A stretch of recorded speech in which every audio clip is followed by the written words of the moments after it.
Darla Jean.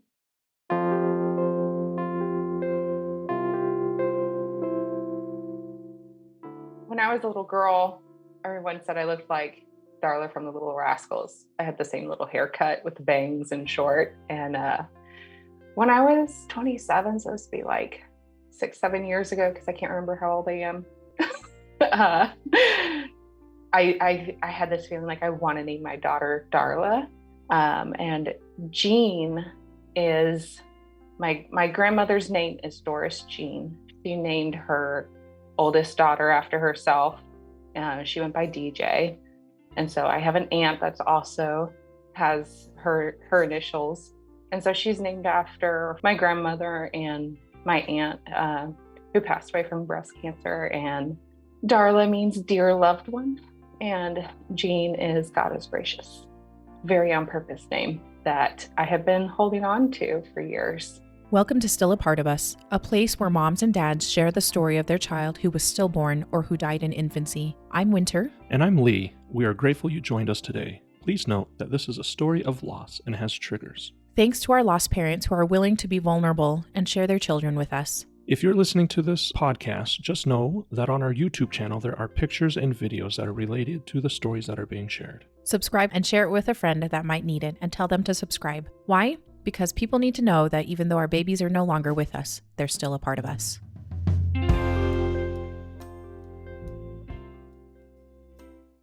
We are so grateful to have Clairissa here today and to talk about her sweet Darla Jean. I'm just so excited to talk to you. You guys, I have the privilege of talking to these wonderful moms beforehand, and then just a little before we start recording. But our little bit before the recording was like a long time because we were just talking about all the things. It was. So Clairissa, welcome. Thank you so much for coming on and chatting with me today. Thanks for having me. I'm really grateful to be here. I'd say excited, but who wants to be a guest on the show? You know? Yeah, you don't want to. Don't listen to our podcast unless you need to, and don't come on the show if you don't need to. I'm so grateful that I have an opportunity to talk about her in an impactful way, because I think all the other moms out there who are in our shoes know it's not something you can really just talk about and sideswipe somebody with that information. Yeah. Because then they're just like, they feel like they've been blindsided, and you're just like, Yeah. So thank you. Thank you so much for coming on. And so a little bit about you. Tell me about who you are, what your family looks like, and where you guys are generally located, what you do for a living. Okay. So my husband, Ryan, we met when we were 16. We started dating when we were 18. We've been together for 15 years and married coming up on 11. Awesome. I mean, we're like, I'm so close to having been with him in general, because we're close to 16 years, almost more than I've been alive. He's now the majority. Which is cool. I mean, that's awesome. And it sounds like you guys have a really cool relationship too. Like you guys are pretty tight. Think so. That's good. That's good. So we live south of Dallas in the Ellis County area. It's maybe 40 minutes south of Dallas. We bought our house over here when we knew we were pregnant. So we actually got it December before I was set to deliver. Okay. And it snowed that year. And this is Texas, and it does not snow. No, it doesn't. 2 hours north of us, they get snow sometimes, but I mean, they get snow. And are you guys both from Texas then? Texas area? Or was that just Texas is where you guys just ended up?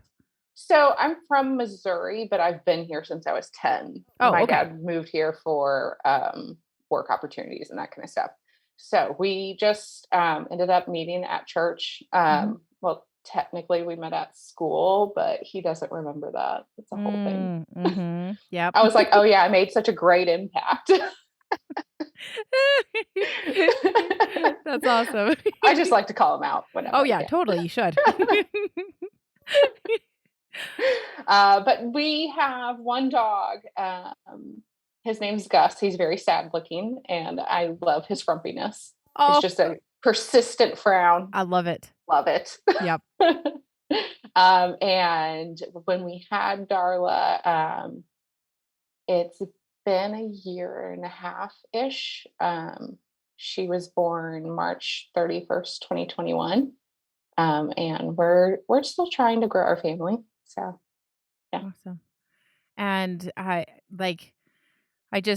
it's not really it's been 18 months basically, right? 18, Yeah. 19 months. It's Yeah. not been very long. Like it's still pretty new and hard and kind of crappy. So Yes. thank you again for coming on, even though it's still super crappy. So Yeah. So um, what I do is I get to work from home and I love it. awesome. And I also like do podcast editing on the side, which is like a passion project fun. Yeah. Which is, Yeah. I think that's super fun because, podcasts are our jam. So Yeah.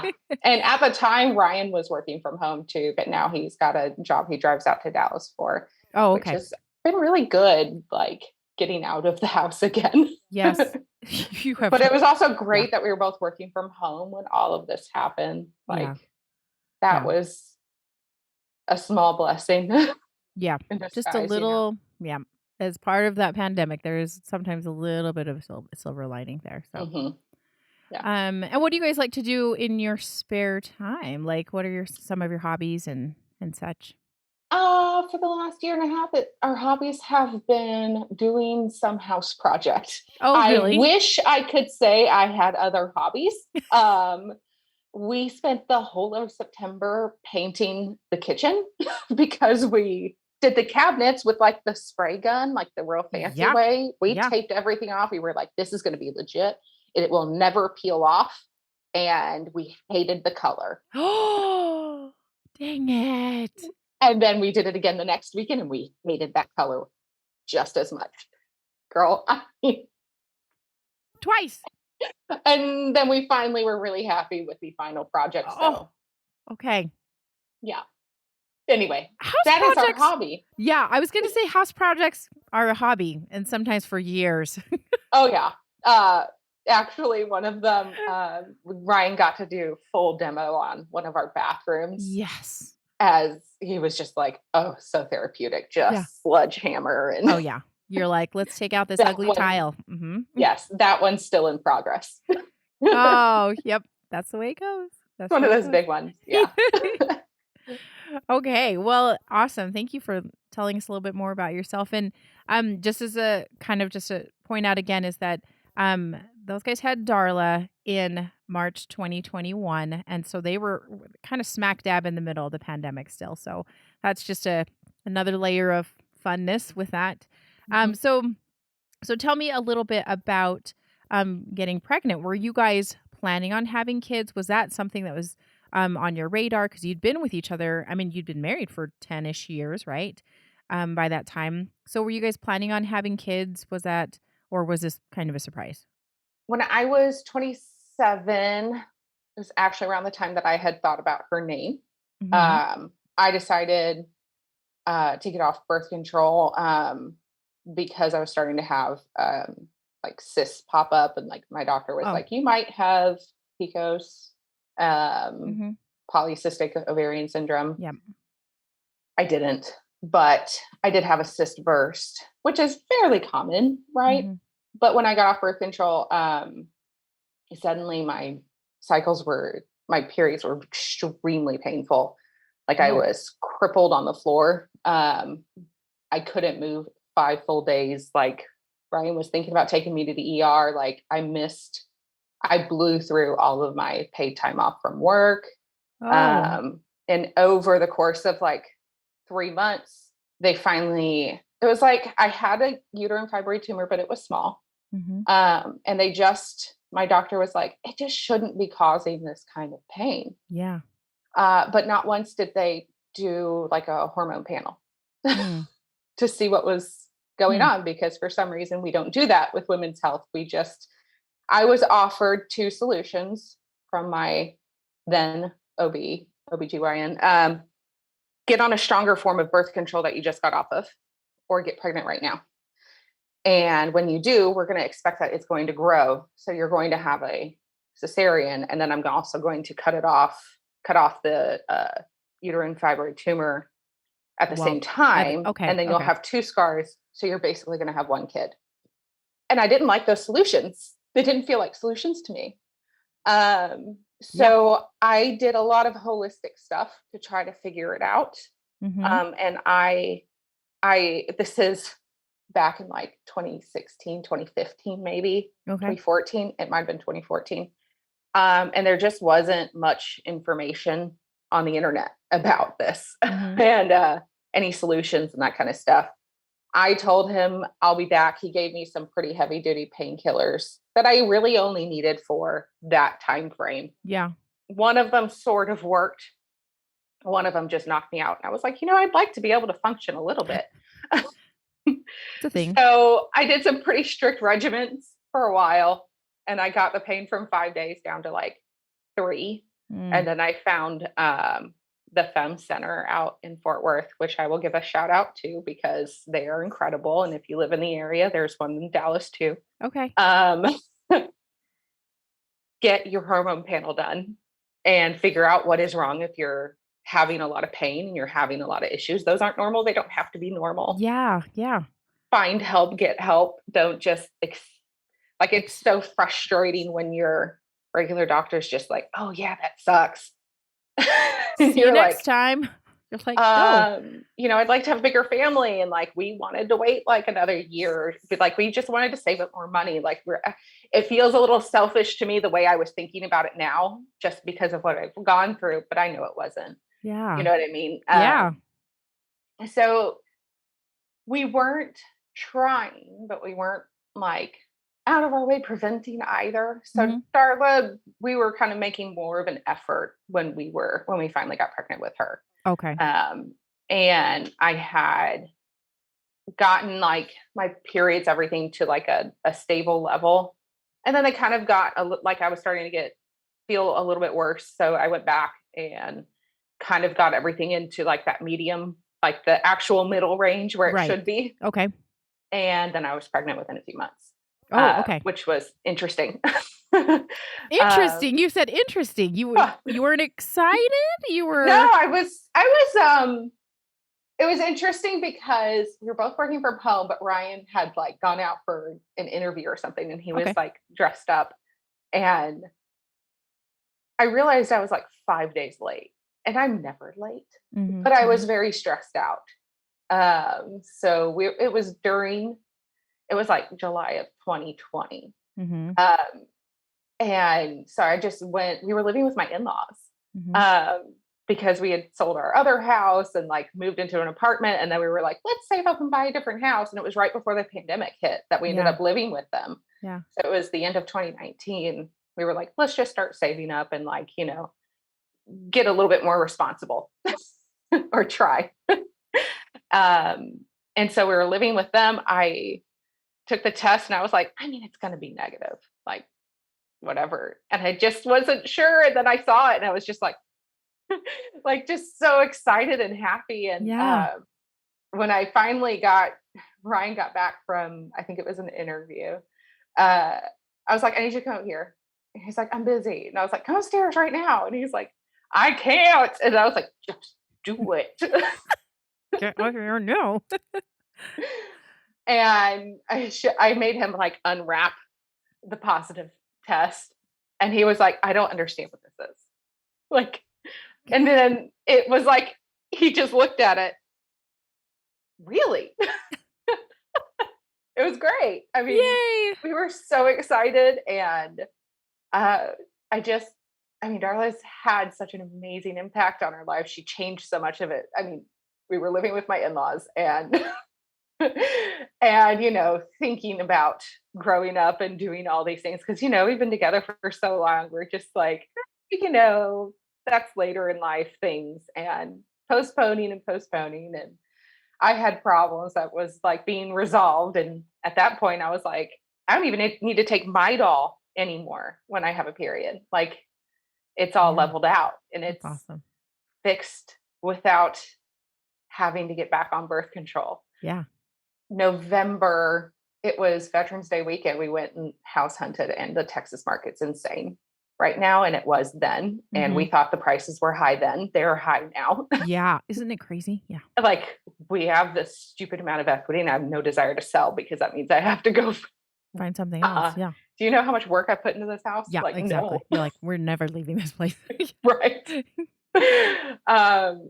And it was, I mean, it was surprising because we had been looking off and on for years, because it was like we'd look and look and look. Like, at one point we spent like 4 months just looking, and we finally gave up and just got an apartment. Yeah. And then we were like, okay, we'll go look again. And it was so exhausting because we put bids in and we'd be insanely outbid. Yeah. So the fact that we even got this house, and it is amazing, was a miracle in and of itself. Like, and I wholly contribute it to little Darla, because she lit this little fire under our butts. When you're pregnant, it really does some things to you, doesn't I it? mean, the nesting is real. Yeah, for reals. Yeah. So awesome. So you bought your house in December, and by that time, when did you guys find out you were pregnant? In 2020? I found out in August. August. Okay. Yeah. And so that's super exciting. Like, Yeah. did you guys go in and get like, because obviously, like, it's always tricky talking about the pandemic, because were so many restrictions around when and how often and who could be with you and everything like that. So tell me about your like doctor's appointments and stuff like that. So we are in like the more rural area of Texas. Texas was very much like, we're going to stay open once we hit that period where like everyone was like, we're going to shut down. Yeah. And then after that, Texas was kind of like, like, we can kind of open up and do some more stuff. It was still really restricted. So I really found a doctor that would allow me to have Ryan with me. Oh, good. That was that was a must to me. And I'm really glad I made it like a requirement. And luckily there was one down the street who was recommended, and he was awesome. Which I'm really grateful for, because it's like one less thing that I can be like unsure about, like knowing that my doctor was great. Yeah. Yeah, totally. So, we had masks, and everybody was like very distance, lots of hand sanitizer. Yeah. And, but I also picked his office because the sonogram was done by the doctor. Oh, and good. That was really important to me, that Ryan could be there and that I could immediately get a sonogram done, because I went through with my previous OB, having gone through all the stuff that I did with pain and the uterine fibroid tumor and cysts. It was really frustrating to have to go to a tech to get something done and then to wait for another appointment. And I had to do it so often to see if it was growing that it was really frustrating. So those were like my two requirements for a doctor. Yeah. I need to see you and be able to have a sonogram done. Yeah. And be able to talk to you, my doctor, as opposed to like having to separate appointments. Yeah, exactly. All of it. Like, it's just frustrating. So the first sonogram, Ryan was with me, getting to hear her little heartbeat, like when they were doing the anatomy scan and they were trying to figure out if she was a boy or a girl.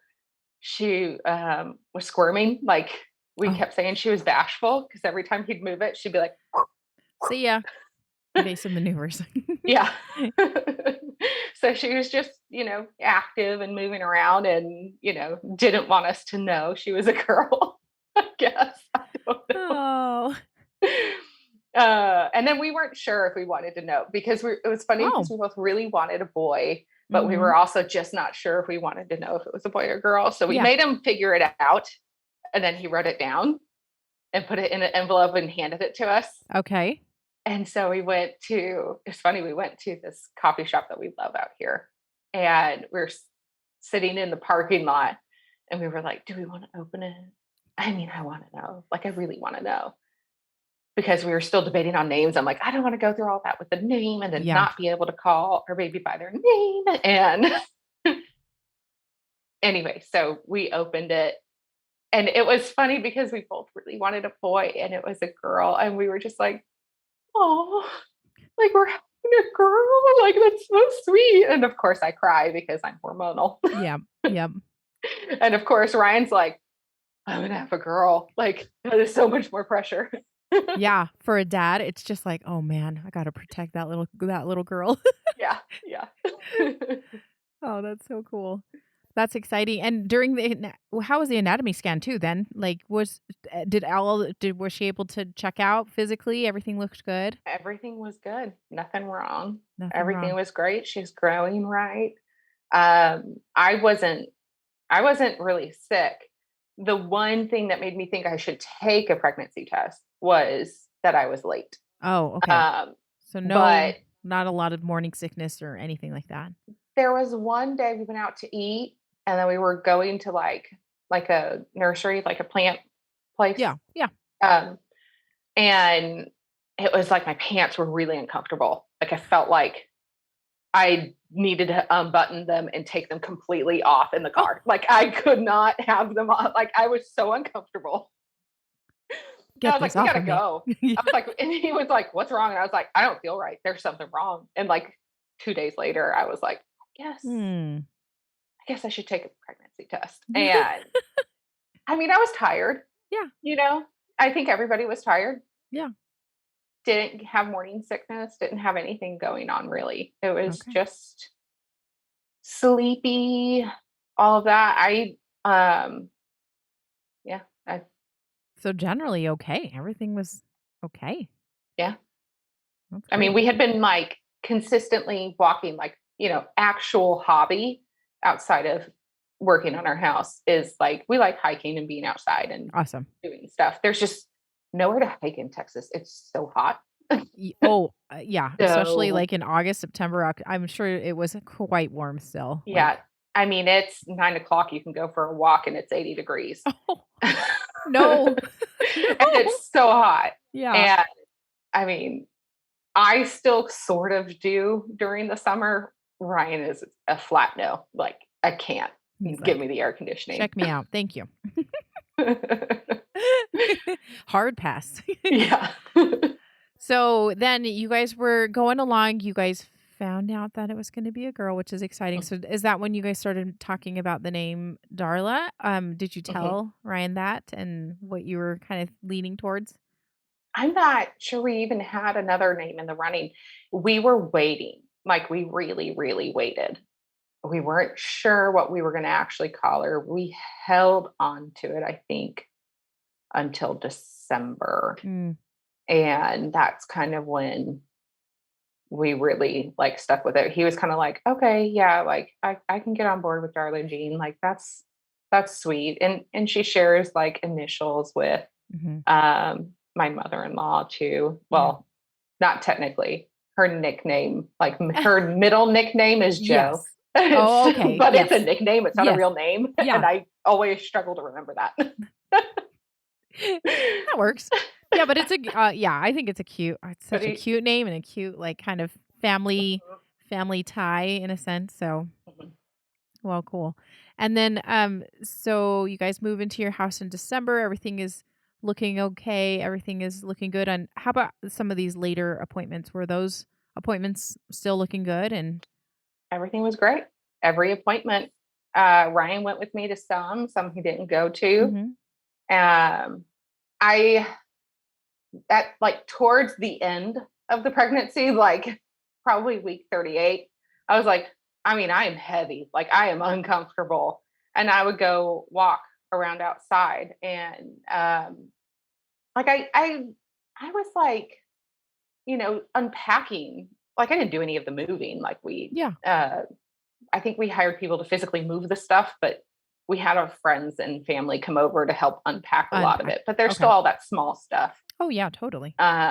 So like I knew it was like it would help to get her better into position to flip if I was like on the floor, like crawling or Hmm. something, Yeah. which, Oof. that's there's always something you're going to beat yourself up after the fact. And Yeah. you think, oh, that might have contributed.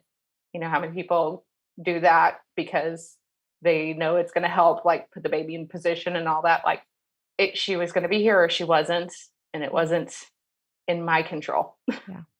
There's so many what ifs, and sometimes it's just not productive to go down all It's of that. not. So Yeah. I mean, it is ish. You yeah. have to explore it in Yes. order to properly pack it away. Yeah. Yes. That's a great way of putting it. So so you kind of mentioned that she was head up then for a good chunk of Um, time. yes. Okay. I honestly don't know when she flipped because it's Okay. my first pregnancy. Yeah. I didn't know it was normal. I didn't know there were like heart rate monitors you can have at home, Mm-hmm. which we will absolutely be doing next time Mm-hmm. so that I can just check in and Yeah. see if everything's okay.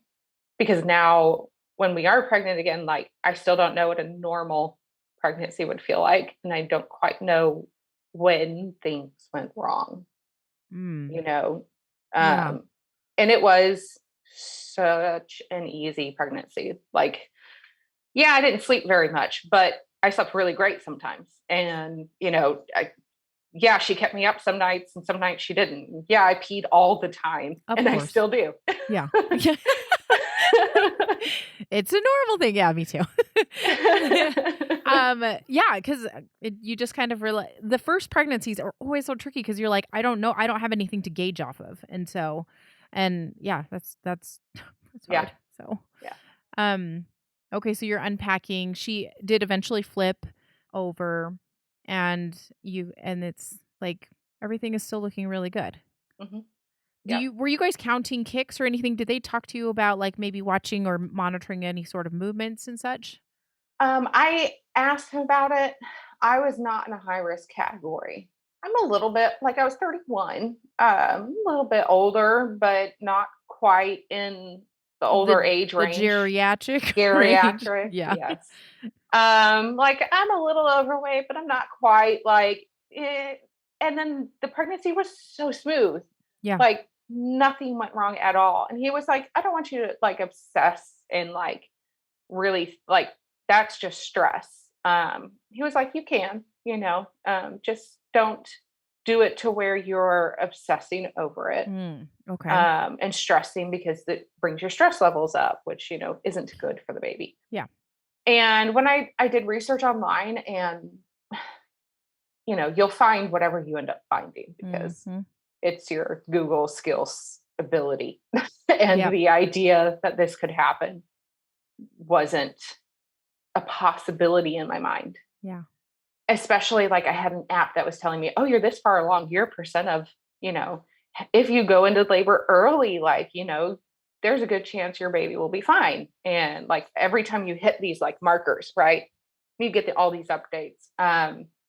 They're this big. This is what she looks like now, that kind of stuff, Yeah. which is wonderful and fun. And I love technology for that. And I Yep. also I'm not someone who really worries in general. Okay. It's not like my default setting. I typically think it's going to be okay. Yeah, everything will work itself out. Right. Whereas Ryan, there was one night where he had said like, I'm just worried I won't be able to meet her, Oh. which I was like, okay, you're worrying a little too much. And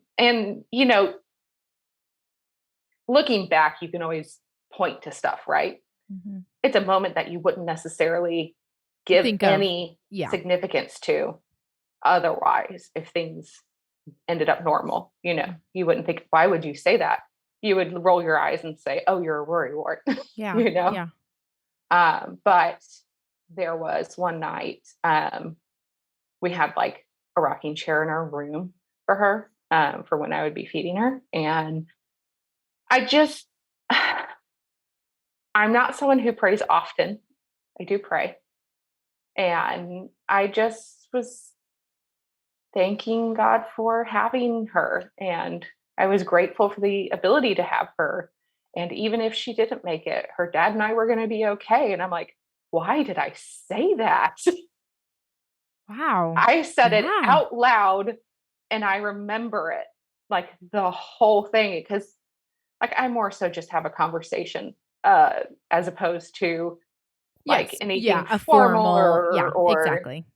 like for me, like that's just more of a conversation, like Mm-hmm. I'm talking to Yeah. him and to Darla, and it was just odd.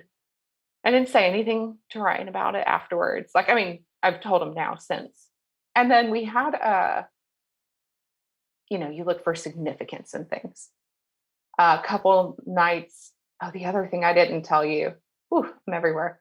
Um, my birthday, I share with my dad, Mm-hmm. and it's March 28th. And Okay. that was her due date was the 26th. Oh, okay. She was actually born on the 31st. I found out, which I believe was a Wednesday. My birthday and my dad's birthday was the 28th. Mhm. I had thought about getting induced on the 28th. I decided not to because I thought it would be better to just go into delivery naturally, Naturally.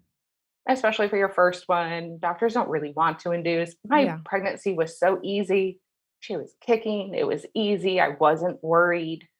I don't quite know when she stopped. Mm. I don't think it registered. Like he asked me after uh we found out she wasn't there, where he was like, well, when was the last time she kicked? And I was like, she was kicking on the way in. Apparently there's a thing of like a phantom kick, like you're so used to feeling it, Yeah. you just assume. That But also is. I was so far along that every movement I'm waddling around. Yeah. She's moving naturally because of it, Mm-hmm. I guess. I don't know. Wow. So maybe even having a possible induction, like kind of at the back of your brain of like, oh, we could have possibly been induced a little sooner. Could have. I don't know if Yeah. she would have been here anyway. Yeah. So you So didn't, so just like that, like the last bit of March, you just really, you guys were just kind of getting along. Like you're 39, 40-ish weeks. Like you were pretty much there. I was a few days past my due date when I went to that appointment, where Okay. when we found out there was no heartbeat. So tell me a little bit about how that appointment went down. So was Ryan with you on that one? So it was really close to April, and we thought it would be kind of funny to have her birthday be on April Fool's Day, Yeah. and then we could you know, do pranks and like have like that be really fun. And I was like, I don't really want to go anymore. Like, I'm huge.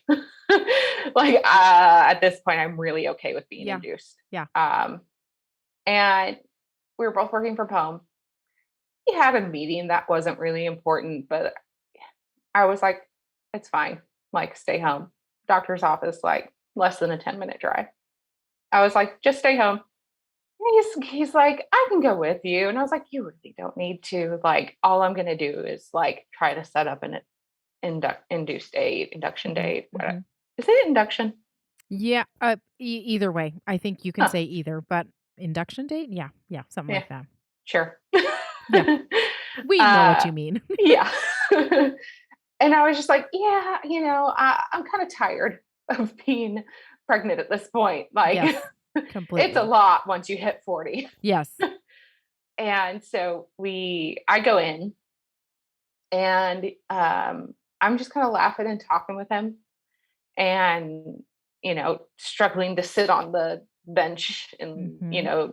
lay down for the heart stuff. And he's measuring, and we're talking, and it's taking him a minute, longer, and he's just really calm.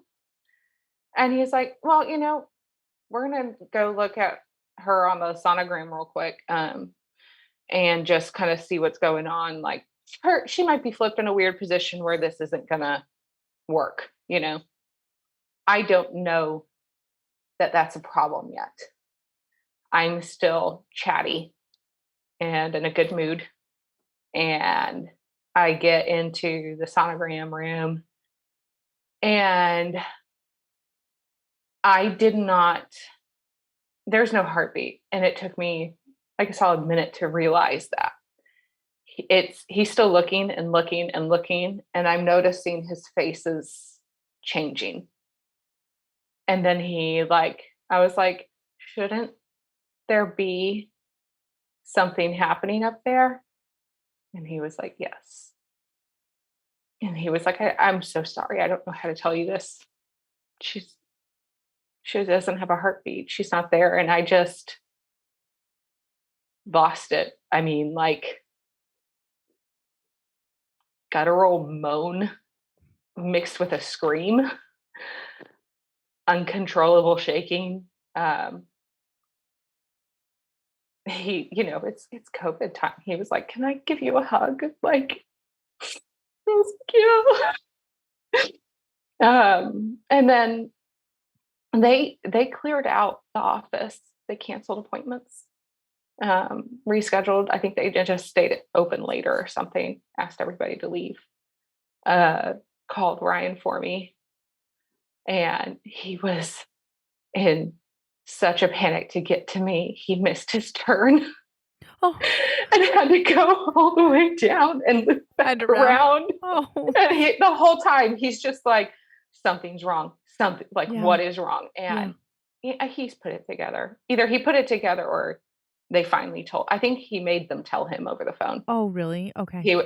I think so. Um, he gets there and he's just horrified that he wasn't there with me. And I'm like, I told you not to be. Yeah.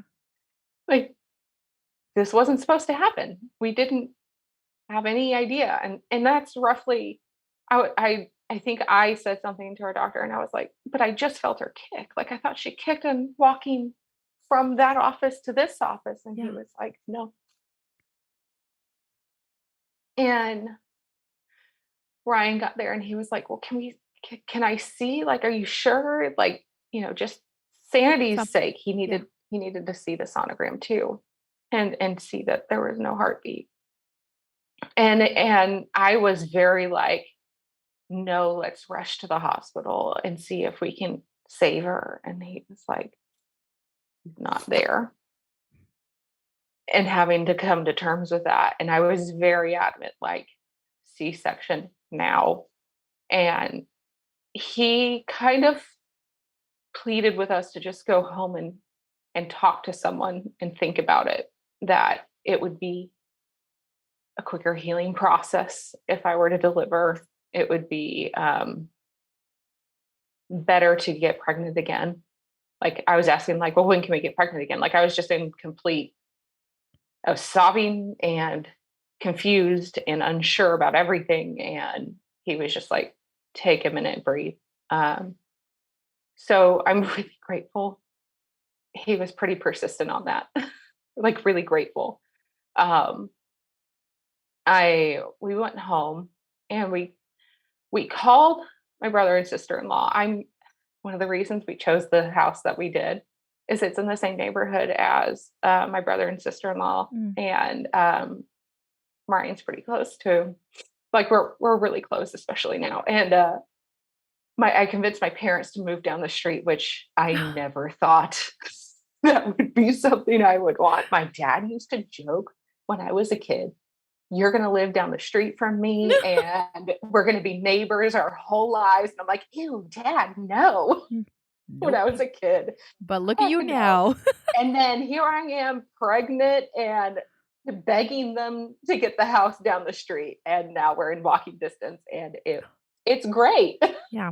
Yep. I was so wrong. It's great. Oh man, that's awesome. But what is interesting is at some point, weeks earlier, his brother was telling us that he's a photographer, and he was telling us that he's had to do photo shoots for stillbirths before. Couples that hired him to get married, they wanted him to come to the hospital and take pictures. And I was just like, I can't imagine what that's like. And he was like, it is rough. Like, that one conversation, if he didn't have it, I don't know who we would have called. And I'm so grateful. It's like these weird things that just kept being sprinkled in, hinting maybe, I don't know, maybe not. You're just you look for signs when you look back at things. Yeah. Things that probably didn't mean anything in the first place. Yeah. Or they did. I don't know. So we called them over, and I got home and I started unpacking her hospital bag because I was like, she doesn't need any of this. I don't need any of this. And I was just complete wreck. And my sister-in-law comes in and she just gives me this huge hug and is like crying with us. And they were like, well, what do you guys want to do? And I was like, I like get like she needs to get out of me now. Like I don't know what I'm doing here. Like I just was in complete shock. And Yeah. she thankfully convinced me to have a regular delivery. So that what convinced me was that the healing process is much quicker as opposed to having a big surgery. Mm-hmm. Being able to get in and out of bed and not being so on so many painkillers when you come home. Yeah. Being able to come home and be around people as opposed to just also being miserable in bed. And I was like, okay, fine, you're right. And she was like, look, once you do deliver, you can leave the hospital within like so many hours. Like, and we will be here waiting for you. Yeah. And she repacked her bag for me and put it in the car with us. We went over. I made calls, you called, but I called um, so many people and my best friend, or our best friends. And one of them, I was just like, she goes, another sister-in-law of mine, I have a lot. She goes, hey girl, when you having that baby? And I was like, just started crying. Yeah. But I'm crying and then I'm laughing. And she goes, oh no. And I was like, yeah, you might want to sit down. And she's a nurse too.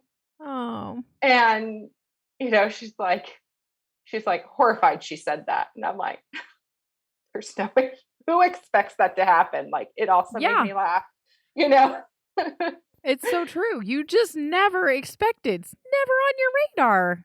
Right. Never. We ended up going to my parents' house where my brother met us. And Ryan's parents came over too, and everybody was there. Oh, good. And we were we waited several hours before we went to the hospital. Okay. And they were called ahead to let them know we would be coming at some point. And it was so good to be able to see everybody, to hug them, to cry together. My brother is so awesome. Yeah. He went and prayed over us, which is just out of character, not in a bad way. It's just not something we really do. And it was just so on point, help them get through this, we know what's going on. We know what's going to happen. Just keep them tied together and them close. And so we end up going to the hospital. And when we check in, someone was supposed to have called ahead. Oh. We went and checked in and gave the name. I don't think they checked anything on their computer. And they were like, well, how far in between are the contractions? Yeah, you don't want to come in unless you're having the contractions, blah, blah, blah, blah, blah. And I was just like, just tell me what floor. I couldn't speak. And then it was just like it was so like, oh, congratulations. I didn't want to say anything. And then it was, how far apart are your contractions? And I just didn't answer. And Ryan's just standing with me. And we're both, eyes are red. We look miserable. And I was just like, she's not alive. Can we just go? Tell me what elevator? And then the look of horror when she actually looked at her computer and clearly saw something that indicated, I feel bad for them and I don't, Yeah. Should have checked. Yeah. That's why they call ahead. That's why they called ahead. So we get up there. Something I remembered was seeing her name on the wall with a little halo over it. Hmm. It was like another hit. Like, Yeah. oh, right. It's like small things that I knew were going to happen that didn't happen for me. Like they didn't set up my like a heart rate monitor for the baby. Yeah. Something like the few things that I knew what to expect. Like I didn't realize it would in order to be induced, you have to have like your cervix dilated far enough, and I wasn't far enough. Yeah. And so I had to wait 9 hours before anything could get Oh. started. Yeah. Didn't know that was a thing. When it was time for the epidural, because I was like, yeah, fine, I'll just deliver. I'm really grateful I did. It was the right decision for me. It was like everything else went not smooth at all. Oh. They did the epidural. Like I was going to hold off as long as I could. Yeah. But with the Pitocin turned up higher and higher, I was just like, okay, I'm done. Like, yes. I'm good. I have been told, I obviously don't know the difference, but that Pitocin is a lot more painful contraction than a regular contraction that your body is naturally doing. I don't know if that's true. Yeah, I don't know if that's true either, but I have heard the same thing, and I hear, it can be super intense, and yeah, and then you add the emotional pain you're going through. You're like, okay, please check out. I really wanted to like check out in some way. So they did the epidural. It seems like everything's working. And he was like, you're probably going to fall asleep. And I was like, okay, Ryan, just set me up with the iPad to watch something. I'd really like to be able to fall asleep. Because it was really late. And at that point, it was very early in the morning or something like that. It's all very foggy to me. Yeah. Because you had gone into let me just make sure I got the timeline. So you guys went in for like a morning appointment. It was like a 9 a.m. appointment. Okay, 9 a.m. appointment. You found out. Then you guys got home. You were at home with your families for several hours, and then checked in kind of later in the evening, right?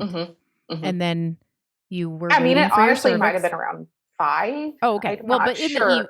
but in the evening-ish sometime. Yeah. Okay. Yeah. And then you guys had to kind of hang out to. It was daylight again by the time I did the epidural, and like water broke, and like my parents. Okay. So small miracles, right? It's actually the night that they lifted a lot of the COVID restrictions as far as people who were allowed to be in the hospital. Oh, okay. In Texas. Yeah. So the hours before, it was literally like at midnight, they pushed something through to where you can have more than just the people in the room with you. I think it's like 2 as opposed to like 1. It was like 2 or 3. And it was just, a little you could bit have more. people in the waiting room again. And it was literally that night. My parents came up, brother came up, my brother and sister-in-law came up, my other brother and sister, like it's just so much family. Yeah. My best friend just jumped in the car and drove down here. Oh. And was like not leaving the hospital. So she would rotate in and out with other people. She had to do some stuff like at work, and then like the second she could get down here, she was like, I do have to sleep. And I was like, yeah, sleep. You should do that. Do that, please. So many people were just incredible. But back to the actual story. So Ryan left to just go outside and get some air. And then he was like, well, I need to put gas in the car and like maybe, take car seat out. So I'm going to run home and take the car seat out, and, like just some stuff like that. Like, I think he went and was like, well, I'll just run to the gas station and, get something to drink. And then I woke up after falling asleep and I couldn't move one leg. I tried to call him, but I think his phone was on silent. And And then I just started having a complete panic attack, Oh, meltdown. I was buzzing for the nurses. By the time they got in, like, I don't really fully remember it, but I know I had a full on panic attack, struggling. Like, Ryan got there as soon as he possibly could. yeah. um, I couldn't move my leg. And like, that was a nightmare for me. Like, and they had turned the Pitocin up. And so now I have full contractions. I can't sit up. I can Yeah. move one leg. I can't move the other. And now it feels like it's fallen asleep, like that Yep. tingly. Can't, like, I lost my mind plus the emotional stress. And they came in, and then one of the nurses, like, well, and I was like, no, I need you to turn this off. Like, no, like, and she's like, well, maybe it's like gonna work. And I was like, no, no, no, there's something wrong. Ryan gets there and he's like, what is happening? Yeah.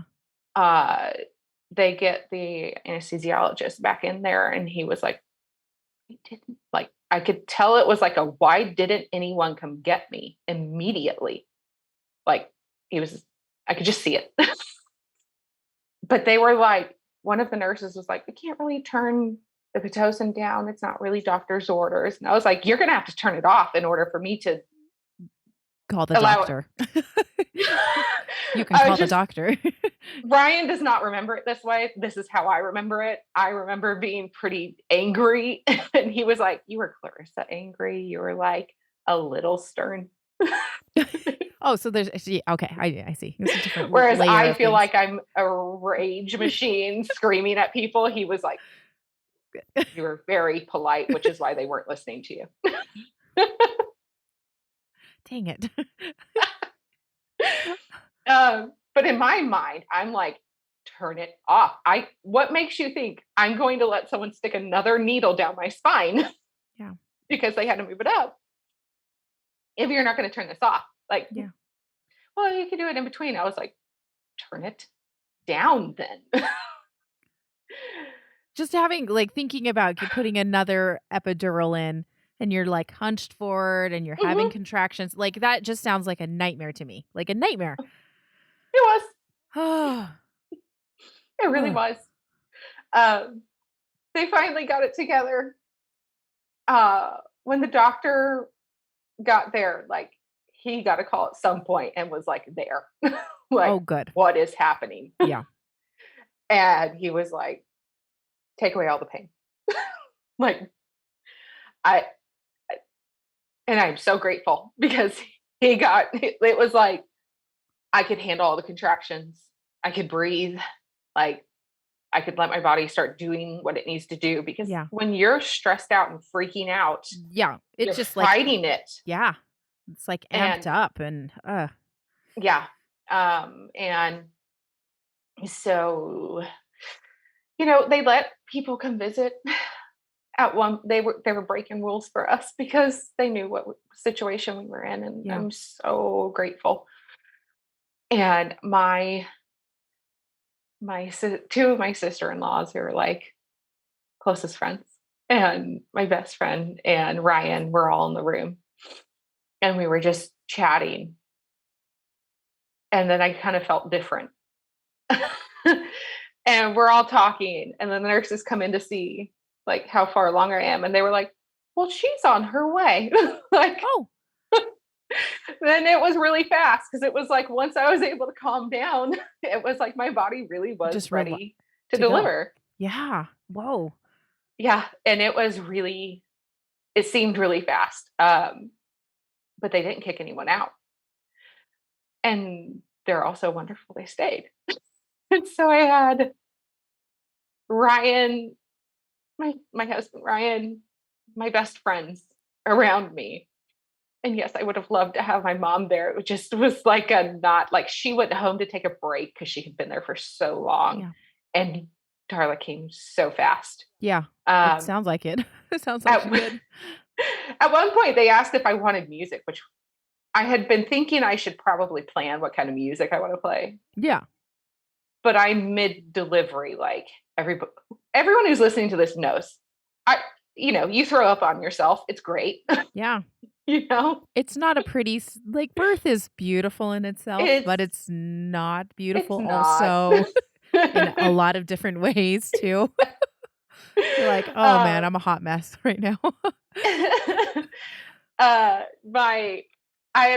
Everybody was just like there holding my hands, like holding my feet, like talking to me. And then they were like, do you want music?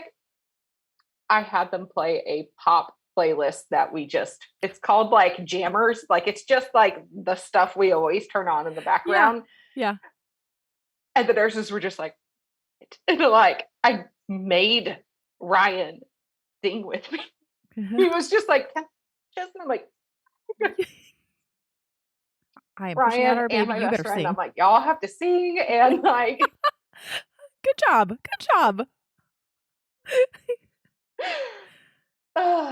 So she's delivered, and I'm so grateful they were all there. So you guys were playing the music and everything, and then did you just push her out? Like, how quickly? Like, was it like a couple of pushes and then she was out? So I remember it like that. My best friend, who is full on traumatized by just being in the delivery room. Yeah, of course. She's like, oh no, that was the most intense pain of your life. I have never seen anyone. I was like, no. The panic attack is the worst. Like delivery was nothing like compared to, yeah. And she was like, no, the drugs fogged your memory. That was the worst. And I was like, no, it's just this thing we joke back and forth about. And I'm like, I'm the one that delivered, and I know that wasn't as bad as the other thing. And she was like, I'm not saying the other thing was bad. I'm just saying that was. And I'm like, it wasn't that bad. There really is some kind of like hormone that tells your brain you totally want to do this again. Exactly. It totally clouds. I mean, like, it's like it was fine. You were fine. You were great. You did awesome. Yeah. You can have another baby. Totally. But then like you're in that moment, you're like, this sucks. Yeah. What are people thinking? Right. Oh. So you think you think Darla came pretty quickly, but but you were on a lot of medication at that time. Like my sister-in-laws, who have both had kids, say it was pretty quick and a pretty okay. fairly easy delivery. Like they had long deliveries and stuff. Okay. So okay. So generally I win the argument. Oh, that's great. So she came and was there anything that you guys talked about in regards to like any preferences that you had after she was born? Because like there's some I have found that in talking to so many moms that there are some hospitals that are super good about like trying to listen to their parents and doing what they want, and others are kind of just like, okay, thanks, and then there's just not a lot of like taking care of the family after that, and it's kind of crummy. So how was your experience? I think they did a great job. I'm so grateful that so many people were there, because Ryan, the doctor, and one of my sister-in-laws saw that the cord was wrapped around her thigh twice. Around her thigh? Mm-hmm. Twice. And it was tight. Oh. Like into a point where it was maybe compressing the cord, they think? Yeah. Oh. Other than that, I mean, she looked like a baby. They asked if I wanted to hold her immediately after, like the skin to skin. And I was just like, no. And as I was saying no, the nurse was like, okay. And like my sister-in-law goes like, Ryan, you are cutting the cord. You will regret it. And he was like, oh, okay. And, he's grateful. And she came over to me, like right to my face. And she was like, I want to make sure you know what you're saying no to. And she was like explaining, like holding her and being able to see all of her. And I just finally was like, okay. And I'm so glad it did. Because, I got to see like all of her, and like, I know I've listened to other moms on here talk about how they got their baby dressed and, took pictures and stuff. And I didn't dress her. I let the hospital do that. I was just heartbroken, couldn't move, had a lot of drugs because, panic attack. Yeah. I'm so grateful that I did hold her immediately after and got to look at her with Ryan and everything. And, they cleaned her up and got her dressed and put some stuff, like some little clothes that I had brought on her. And they kind of hung out in the living room with us until some more people showed up, and then they started swapping again, and they went back to like the 2 or 3 people. It was like Ryan plus 2, and that was like the official rule. Yeah. They did a great job after that. Like, not that the epidural's like their fault or whatever, it's just my body. Yeah. It didn't want to, needed to be higher up apparently. Yeah. We got to hold her for, it felt like a really long time, and it also didn't feel like it was long enough. Yeah. What did she look like? Who did she look like? I think Ryan has like kind of like they're a little bit slanted down eyes, like they just like very blue. I couldn't see her eyes, but she had like slightly slanted, and it was just made me so happy. And I'm pretty sure she had my nose and my lips. And how big was she? How? Oh, she was 7 pounds 15 ounces. So full-on baby. What a 40-week baby should be. Yep. And she was born at 11:59. She would have been an April 1st baby. I know, but I was so grateful it wasn't. Yeah, seriously. Yeah. And she's still in March, which is, so close to mine and my dad's birthday. Yeah. And just so close. So we did not do an autopsy, but I think procedurally they still, like, everything, nothing was wrong with my placenta, all of that. I did get to read like a report on the cord, and in the report it said that the cord was in remarkably good condition for having 5 true knots. 5 true knots in the umbilical cord. And I think the problem was when it wrapped around her leg, mixed with that, it just cut off enough. So I don't know that having been induced days early would have made a difference that much. I don't know how much her movement has slowed down. I don't know how long blood flow was restricted, maybe. Yeah. I don't know that she would have maybe even made it if we had induced early. Yeah. It happened the way it happened. I don't know. Maybe if it was like a week or 2 early, that might have been okay, but days, I don't know how long that blood flow had been restricted, and if it would have been a different problem, or if she would have made it afterwards at all. Yeah. Not knowing is frustrating, but yeah, it is. I don't get to know. It is what it is. Yeah. Once again, it's like, what if? You had, because you had essentially a low risk pregnancy, so they weren't really even doing like any sort of non-stress tests or anything at the end, right? Just to kind of monitor heart rate or anything like that. Like they did the blood sugar one, and I was fine. Yeah. I don't remember any stress tests or anything like that. That's just more to see if their heart rate is being consistent and such. So.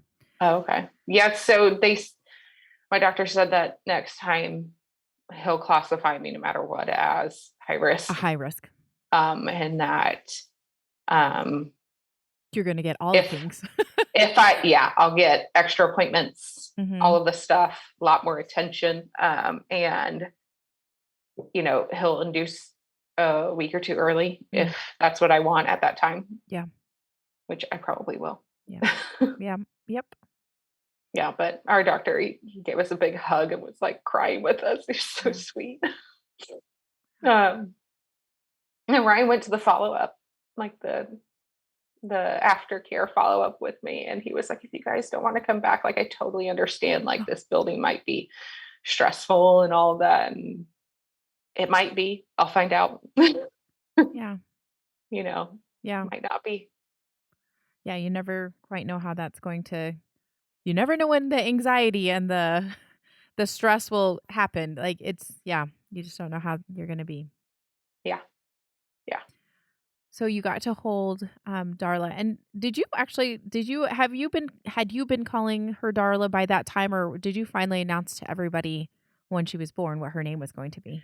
We announced, I think it was in December, Mm. because I remember telling my grandma, and she was like, it's not really named after me though. And I was like, Grandma, could you just take she's very sassy. It's like, Grandma, can you just take a freaking compliment? And she was like, well, I mean, Jean, but like, it's Darla, it's not Doris. And I'm like, you said you hate the name Doris. And she was like, I did. Okay.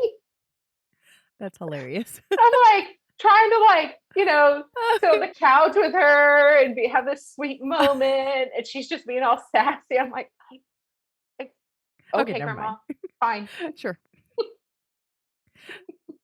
So fun. But Oh. yeah, people had known for a while.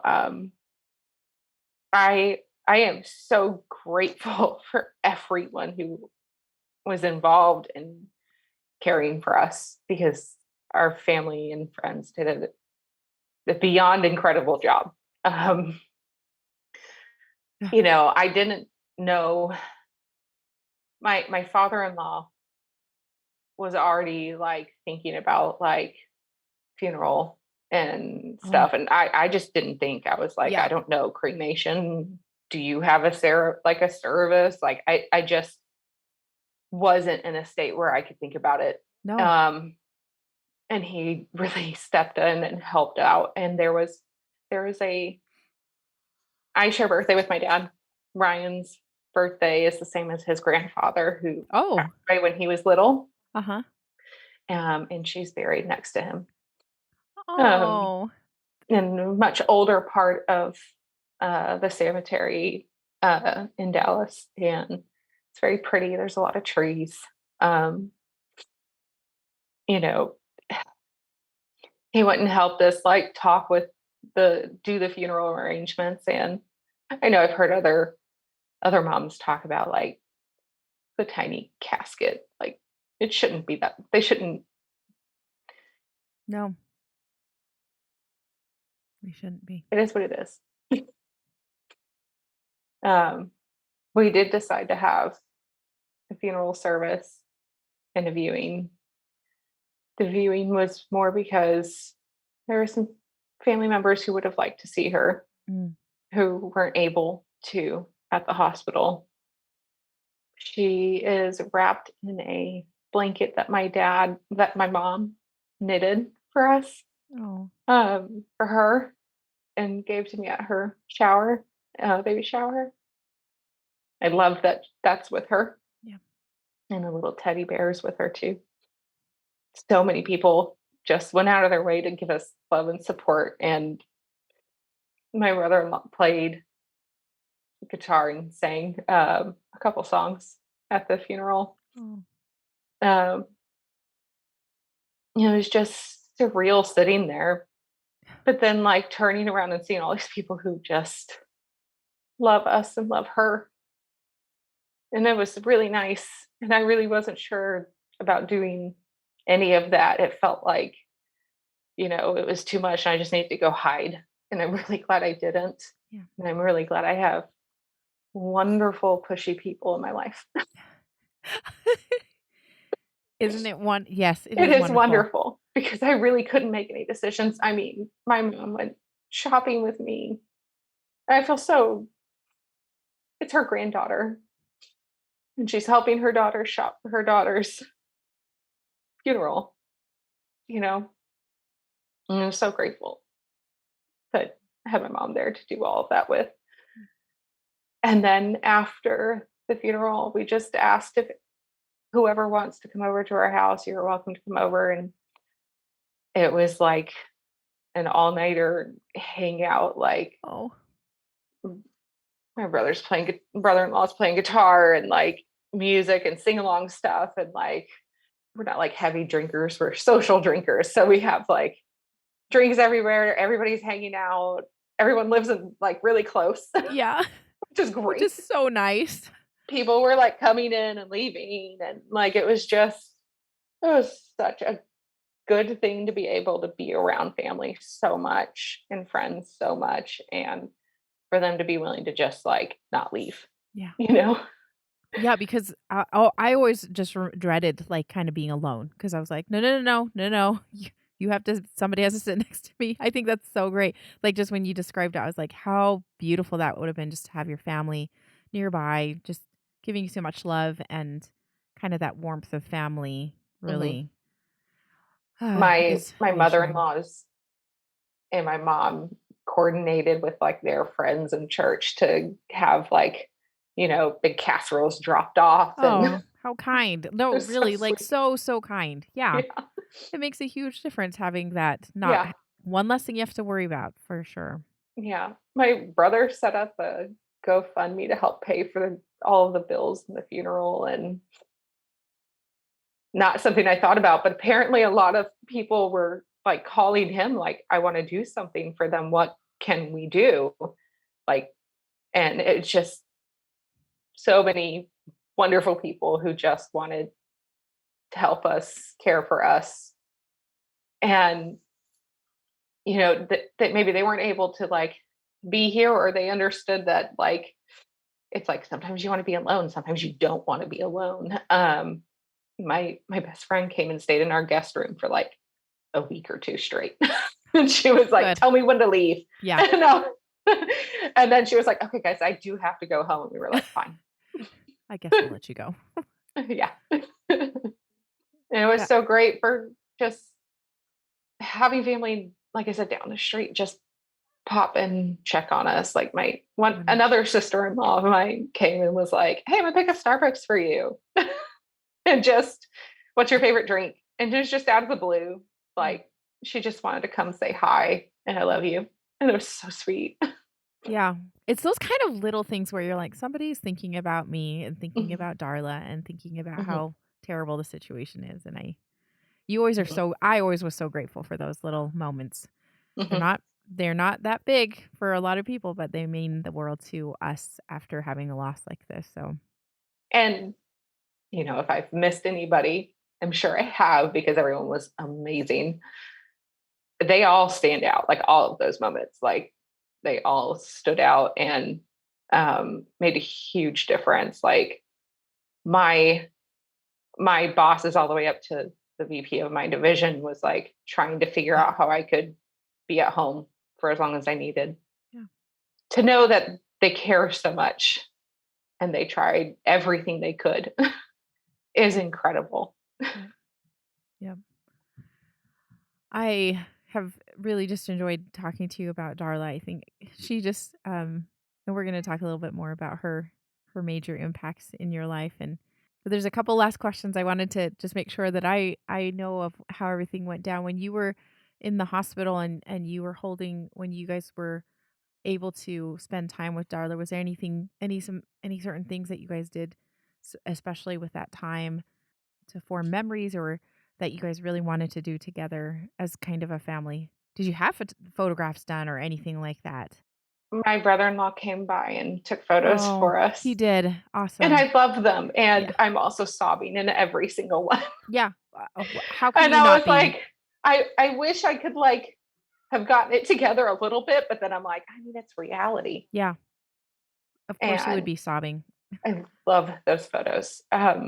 Love them. I mean, she's beautiful to me. She Yeah. was perfect, you know, and it didn't work out, and it sucks and it hurts and it still hurts, year, 18 months removed, like it still sucks. Yeah. But getting to see Ryan hold her Mm. and look at her and just to see the love that he had for her. I you're together for 15 years, like, Yeah. but then you have a kid together, and then you have a baby that you lose together, and just he's been amazing. So different, deeper love that I have for him than I didn't know I'd get to have, you know? Yeah. Like, thought we were like solid good. And then it was like a huge jump in a change of like really deep, meaningful feelings that are just seeing him and the way that he loved her. And, it's nice the way he loves me too, but Yeah. like it's just it's great. And it sucks. It sucks that that's what took a different depth, but it's also great because it's just another little gift that she gave us. Yeah. Yeah. And when you were at the hospital, did everybody get a chance to hold her, that wanted to and Mhm. see her? Okay. Some people are very like, I'm just gonna hold the baby and the entire time. Nobody gets to hold her. And so I'm always like curious to know if like, oh, if family members wanted to come and hold her and meet her and it sounds like a lot of people did, which is great. A lot of people did, yeah. That's awesome. How long did you guys end up having her in the room with you guys? Did you guys decide to keep her for a super long time or I think we fell asleep and we let them take her back, that like little chill bed, but there's like I yes. guess there's somewhere else that's colder, Oh, yeah, yeah, probably. and we went to sleep, and then we woke up, we were like, "Yeah, yeah, we'll take her back." Like, and Oh, then good. we had her for like 5, 6 hours there, and then had photos, and, a few people came by and were just, giving us love. And they wanted to meet her, and then we were ready to go home and, like, hang out with people and laugh and talk, and, it's how I cope. Yeah. Yeah. There was probably an unhealthy amount of drinking happening. You know, it's understandable. Let's be honest. I'll be honest. Don't really wanna sugarcoat that for anyone else who's feeling that way. Yeah. It's a it's a pretty this is a really just terrible situation. That's all there is to it. It So, sucks. yeah. Yeah. Yeah. I know, like, occasionally we'll get a comment or 2 from people like, "I can't believe they're, like, laughing so much or talking so, flippantly about certain things," and you're like, you just get to that point where, like, this is the crappiest thing that has ever happened to me, and you just yeah. Oh, man. There's always something to laugh about. There's There is. always something. Yeah. Like, this life. Oh, And I try to remember her as the joyful impact she had, the meaningful impact she had, and all of those things that have and continue to make a difference. Even though she's not here, her little life had a great impact on the world, my world, Ryan's world. thank you so much for sharing, Darla. Your little Darla Jean. I just love her little name. I just think it's so, so sweet, and the meaning is so beautiful. But thank you again, Clarissa, for sharing her life with us. Thank you for letting me.